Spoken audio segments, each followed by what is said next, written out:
अरे स्वतः मॅडम आहे काय ग लाईट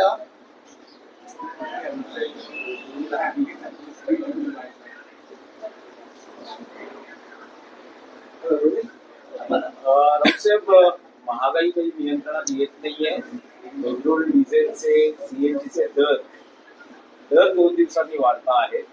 एअरलाईन्स धोक्यात गेलेल्या आहेत. अनेक ठिकाणी फ्लाईट्स कमी करण्यात आलेले आहेत आणि हे संकट अजूनही वाढणार आहे. जर भारतात अजून 2 राज्यात निवडणुका असत्या, आणखीन 2 राज्यात निवडणुका असत्या, तर कदाचित संकट वाढलं नसतं. जसं पश्चिम बंगाल सह आसाम, केरळमध्ये निवडणुका होत्या, तोपर्यंत प्रधानमंत्री आणि सरकार सांगत होतं की भारतीय जनतेला काहीही तोशिष पडणार नाही. 3 महिने पुरेल इतका आपल्याकडे इंधन साठा आहे. सर्व आलबेल आहे. निवडणुकांचे निकाल लागतात. नरेंद्र मोदी स्वतः परदेशात गेले, इटलीला, नेदरलँडला, तो इतर काही देशात, आणि भारतीय जनतेवर गेल्या 15 दिवसात किमान 4 वेळा इंधन दरवाढीचा बोजा टाकून ते आता ऑस्ट्रेलियाला चालल्याची माझी माहिती आहे. भारतीय जनतेनं प्रवास करायचा नाही, घराबाहेर पडायचं नाही, इंधन बचत करायची, आणि सल्ला दिलाय त्यांनी. उन्हाळा वाढलाय, भरपूर पाणी प्या. काय भरपूर पाणी प्या. 17% पाणी शिल्लक आहे. पाणी प्यायचं कसं? हे सरकार जे आहे महाराष्ट्रातलं आणि देशातलं, हे जनतेची फसवणूक करत आहे. जनतेशी खोटं बोलत आहे. जनतेशी प्रामाणिक नाही. देशाची आर्थिक अवस्था अत्यंत गंभीर स्थितीला पोहोचली आहे, कोलमडली आहे. राहुल गांधी म्हणतात ते खरं आहे, या देशामध्ये आर्थिक तुफान येणार आहे आणि त्या सर्व उद्ध्वस्त होणार आहे. पण त्याची चिंता या राज्याच्या मुख्यमंत्र्यांना आणि देशाच्या प्रधानमंत्र्यांना दिसत नाही. ते अद्याप हवेत आहेत, जमिनीवर नाही. नीट पेपर फुटीचं केंद्र हे महाराष्ट्रातच आहे, हे आता स्पष्ट झालं. नीट पेपर फुटीचं केंद्र जर महाराष्ट्रामध्ये असेल, त्याचा केंद्रबिंदू लातूर पासून पुण्यात पसरलेला असेल, तर त्याची जबाबदारी ही देशाचे शिक्षण मंत्री धर्मेंद्र प्रधान यांच्या इतकीच राज्याचे मुख्यमंत्री सन्माननीय देवेंद्र फडणवीस यांच्यावर सुद्धा आहे. त्यातला मास्टर माइंड तेजस शहा याला काल सीबीआयने अटक केली. म्हणजे शहा कनेक्शन कुठेतरी असतंच महाराष्ट्रात, काही वाईट घडायचं असेल तर. त्याची जबाबदारी देवेंद्र फडणवीस घेणार आहेत का, हा माझा प्रश्न आहे. देशातल्या हजारो लाखो विद्यार्थ्यांचं भविष्य तुम्ही उद्ध्वस्त करते आणि त्याचा केंद्रबिंदू महाराष्ट्र आहे. आणि आपण सुशासन वगैरे वगैरे ज्या गोष्टी ज्या करत आहात, प्रधानमंत्री मोदींच्या नेतृत्वाखाली एका पिढीचं आयुष्य तुम्ही बर्बाद केलेलं आहे. आणि देवेंद्र फडणवीस त्याच्यावरती काहीच बोलायला तयार नाही. एक पत्रकार परिषद तरी घ्या, आम्ही तुम्हाला प्रश्न विचारू. याचा अर्थ या पेपरफुटी मागे भारतीय जनता पक्षच आहे. आपापल्या लोकांना पेपर आधी मिळावेत आणि त्यांनी चांगला स्कोर करावा, यासाठी पेपर फोडण्याचे एक नेटवर्क भारतीय जनता पक्षानं त्यातल्या प्रमुख लोकांनी तयार केलं. मी अशी न्याय व्यवस्था ताब्यात घेतली, निवडणूक आयोग ताब्यात घेतला, पोलीस यंत्रणा ताब्यात घेतली, त्याप्रमाणे स्पर्धा परीक्षा घेणारी यंत्रणा ही सुद्धा भाजपनं ताब्यात घेऊन या देशाचं कसं वाटोळं केलं आहे. आणि त्याचा केंद्रबिंदू दुर्दैवानं महाराष्ट्र आहे. ज्या महाराष्ट्रातल्या शिक्षण व्यवस्थेला देशामध्ये सन्मान होता, जगात सन्मान होता, ते पेपर फुटीचं केंद्र म्हणून समोर आलं आहे. कुठल्या ज्या राज्याचे शिक्षण मंत्री, मुख्यमंत्री काय ते आतापर्यंत त्यांनी याच्यावरती भूमिका घेतली? सीबीआय कारवाई करते, लक्षात घ्या. गृहमंत्री या राज्याचे काही त्यांचे पोलीस करत नाही, हा एक गंभीर विषय आहे. आणि महागाईचं म्हणाल, तर उद्या प्रधानमंत्र्यांनी जे आवाहन केलं आहे भरपूर पाणी प्या, तसं अजून एक आवाहन राज्यात केलं जाईल, भरपूर पाणी प्या. पाणी प्यायलं की त्याचं आपोआप पेट्रोल होईल आणि ते पेट्रोल वापरा. कारण हिंदुत्व आहे ना त्यांचं नवीन, हे नवीन हिंदुत्व आहे, नवीन हिंदुत्व आहे. आता महाराष्ट्रामध्ये वडापाव बरोबर काय येणार आहे? मत्स्यपाव. काय? मत्स्यपाव. हे नवीन नवीन फंडे काढायचे असतात. मत्स्यपाव, अमुक पाव, तमुक पाव. पण खिमा पाव खायचा नाही, कारण तो त्याचा संबंध मुस्लिमांशी आहे ना. काल या राज्यामध्ये मुस्लिमांच्या सणावरून जी दंगली व्हायचा प्रयत्न झाला, हे महाराष्ट्राच्या परंपरेला शोभत नाही. तुम्ही स्वतः मटणाची दुकानं चालवता, तुम्ही स्वतःच्या दुकानामध्ये मटण विकता, सगळे अर्ध्या मंत्र्यांची हॉटेल्स आहेत. मग तुम्ही तिथे आता फक्त श्रीखंड पुरीच विका ना, काय विकून? महाराष्ट्र हा मांसाहारी आहे, लक्षात घ्या. महाराष्ट्र हा क्षत्रिय धर्माचं पालन करणारा छत्रपती शिवाजी महाराज हे क्षत्रिय मराठा. आणि तुम्ही महाराष्ट्रावर काय लादताय? अत्यंत चुकीच्या पद्धतीने महाराष्ट्राची दिशा सुरू आहे. पण सोसायट्यांमध्ये जर कुर्बानी बकऱ्यांची दिली जात असेल तर परवानगी दिली जात काय असेल, सोसायट्यांमध्ये जर नाही बघा, ह्याच्यावरती गृहमंत्र्यांनी पोलीस आयुक्तांनी बसून तोडगा काढायला पाहिजे होता. बळी तर आम्ही देतो ना, महाराष्ट्रातलं सरकारच बळी देऊन आलेलं आहे. महाराष्ट्राचं सरकार देवळात बळी देऊन आलेलं आहे, हे माहिती आहे का तुम्हाला?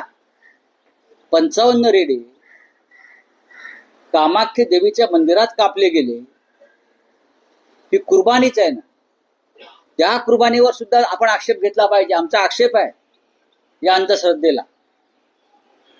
55 रेडे कापून जे सरकार सत्तेत आलेलं आहे, ते दुसऱ्यांच्या कुर्बानीला विरोध करत आहे. हा मानसिक गोंधळ आहे, हा मानसिक गोंधळ आहे. महाराष्ट्रामध्ये मांसाहार होणार आणि मांसाहार केला जाईल. ठीक आहे, पद्धतीमध्ये काही बदल होऊ शकतात, पण आधी जे मुसलमानांच्या कुर्बानीला विरोध करतायत त्यांनी आधी जे 55 रेडे कापून, ते पण मंदिरात, सत्तेवर आले, त्यांच्याबरोबर आपण बसलेला आहात, त्या कुर्बानीला सुद्धा विरोध केला पाहिजे तुम्ही.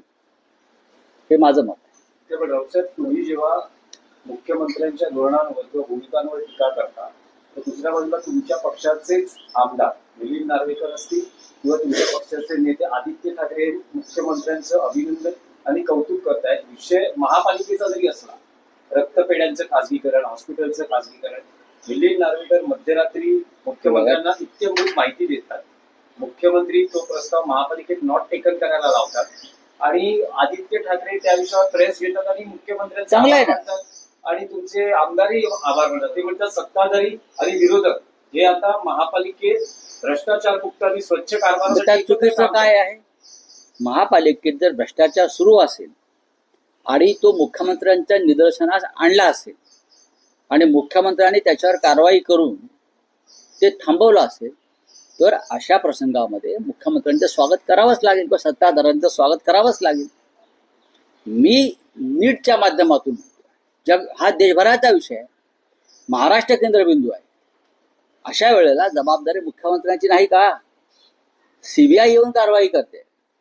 पण इतकं मोठं कांड परीक्षा स्पर्धेतलं सुरू असताना महाराष्ट्र पोलीस, राज्याचं गृहमंत्रालय हे अनभिज्ञ आहे. ह्याच्यावरती जर आम्ही बोललो तर ते मुख्यमंत्र्यांवर टीका होत नाही, ती शासनावर टीका आहे. मुख्यमंत्र्यांनी मुंबई महानगरपालिकेतला रक्तपेढ्या, रुग्णालय यांचं खाजगीकरण जे चाललं होतं, विक्री, त्या संदर्भात आदित्य ठाकरे आणि आमचे आमदार मिलिंद नार्वेकर यांनी जो हा त्यांच्यासमोर ही भूमिका मांडली आणि मुख्यमंत्र्यांनी हा महापालिकेतला भ्रष्टाचार थांबवला. हे त्यांचं काम आहे, त्यांनी केलं, त्याचं कौतुक केलं पाहिजे, अभिनंदन करावंच लागेल. नाही, पण ते विषय मुख्यमंत्र्यांना दिसतात, पण एवढे मोठे प्रश्न दिसत नाही. हाही एक मुद्दा आहे ना. सुधार समिती असं आहे की शिंदे शिवसेनेकडे असतं असं म्हटलं जाते. महापालिकेतलं हे शहर काटशावाचं राजकारणही आहे. मग ते चांगलं आहे ना, तर चुकीचं काय? या महाराष्ट्रातून शिंदे गट नावाचा जो प्रकार आहे तो पूर्णपणे नेस्तनाबूत करण्याचा ज्याचा चंग तो राज्याच्या मुख्यमंत्र्यांनी बांधला असेल अनेक माध्यमातून. आता आपण पाहिलं असेल विधान परिषद निवडणुकीत सुद्धा भाजपचा कसा वर्चस्व आहे काय. तर आम्ही मुख्यमंत्र्यांच्या पाठीशी उभे राहू. ही घाण आहे, ही कीड आहे बेईमानीची, ती जर दूर होत असेल आणि त्यांचा भ्रष्टाचार, हे सरकार भ्रष्टाचारातून आलेलं आहे शिंद्यांचं, तर आम्ही त्यांचं स्वागत करू. बोला. काल दिवसभर आपण पाहिलं तर सगळे अनेक मंत्री दिल्लीला गेले होते, अमित शहाची भेट घेतात. तिन्ही जे पक्ष महायुतीमधील ते विधान परिषद जागा आपल्याकडे कशी जास्त घेता येईल याचा प्रयत्न करते. भाजप अनेक ठिकाणी शिंदेना दाबण्याचा देखील प्रयत्न करते. ठाण्यात देखील अनेक त्यांचे खासदार हे बहुजन विकास आघाडीच्या नेत्यांची भेट घेत आहेत. चुकीचं आहे ते. बघा, शिंद्यांना दाबण्याचा प्रयत्न होतोय हा तुमचा जो स्टेटमेंट आहे, शिंदे आधीच गुदमरलेले आहेत. या सरकारमध्ये शिंदे आधीच गुदमरलेले आहेत. मुख्यमंत्री जे सांगतायत शिंदे माझे मित्र आहेत, शिंदे माझे सहकारी आहेत, शिंदे आमचे नेते आहेत, जे देवेंद्र फडणवीस यांना ओळखतात त्यांना फडणवीसांचे संकेत व्यवस्थित कळतात. कळलं? त्याच्यामुळे भविष्यात जे काय घडणार आहे त्याची ही नांदी आहे, इतकंच मी सांगतो. म्हणूनच जी जमवाजमव सुरू आहे ती जमवाजमव त्यासाठीच आहे कारण उद्याची निवडणूक विधानसभेची भाजपा आणि शिंदे गट हे एकत्र लढू शकत नाहीत. नाही, पण असंही एक विश्लेषण केलं जाते की एकनाथ शिंदे हे महाराष्ट्रातल्या प्रादेशिक पक्षांची मोठ बांधण्याचा प्रयत्न करतात, कारण त्यांना 2029चं राजकारण भाजपचं त्याची चाहूल लागली किंवा त्यांना लक्षात आलेलं आहे. तर असं पाहता अलीकडे बच्चू कडू असतील, आनंद परांजपे असतील, आता भवियाचा उल्लेख होतो. तुम्हाला ह्या खूप मोठ्या शक्ती वाटतायत का? नाही, पण हे ज्यांना लोकांनी पूर्णपणे नेस्तनाबूत केलेल्या या शक्ती आहे, त्यांच्याबरोबर एका प्रादेशिक पक्ष नाही आहेत. या महाराष्ट्रामध्ये महाराष्ट्रात प्रादेशिक पक्ष दोनच आहेत. एक शिवसेना बाळासाहेब ठाकरेंचे, म्हणजे आम्ही सगळे, आमचा पक्ष, उद्धव ठाकरे प्रमुख आहेत त्या पक्षाचे, आणि दुसरा माननीय शरद पवारांच्या नेतृत्वाखालचे राष्ट्रवादी काँग्रेस पक्ष. हे दोनच या राज्यामधले प्रमुख प्रादेशिक पक्ष आहेत ज्या राज्याच्या अस्मितेवर बोलतात आणि भूमिका मांडतात. आणि बाकी जे काय चाललंय सध्या चणे फुटाणे गोळा करण्याचं काम, बरं का, चालतो. तुमच्या भाषेत त्याला चकना म्हणतात ना.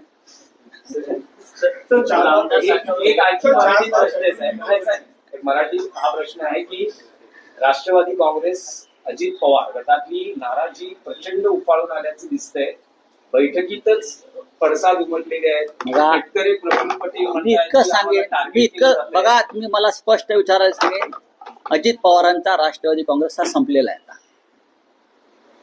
उरलेला पक्ष भाजपाकडे आणि बाकी सैरा भैरा आमदार इतर ठिकाणी पळून जातील. हा पक्ष संपलेला आहे, हे मला दुर्दैवाने म्हणायचं वाटतंय.